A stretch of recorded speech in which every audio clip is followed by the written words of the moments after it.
তো অনেকক্ষণ সে মাছের লোক দুষ্টামি করলো, সে তো মাছ ধরার চেষ্টা করে, জারানি বিড়াল কোনো কিছু ললে পোকামাকড় তার সামনে থেকে যেতে পারে না, কিন্তু এইটার গ্লাসের ভিতর তার ঢুকতে পারতেছে না, খুব কষ্ট হইতেছে, মাছগুলো ধরতে পারতেছে না।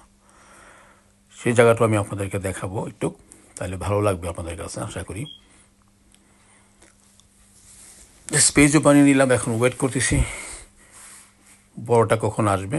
তো ওইটার আবার ঠিকঠাকভাবে গুছাতে হবে, সেই গোছানোর জন্য কিছু সরঞ্জাম অর্ডার করেছি, সেগুলো অলরেডি চলে আসছে, সেগুলো আমি শেয়ার করবো, আপনাদেরকে দেখাবো কী কী করবো।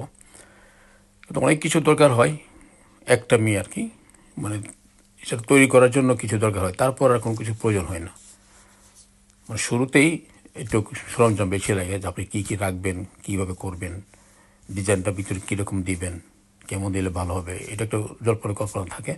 যখন ডিজাইনটা রেডি হয়ে যায় ভিতরটা, তখন সব কিছু দিয়ে সাজিয়ে সুজিয়ে পানি দিয়ে তারপর মাছগুলো ছেড়ে দেওয়া যায় আর কি।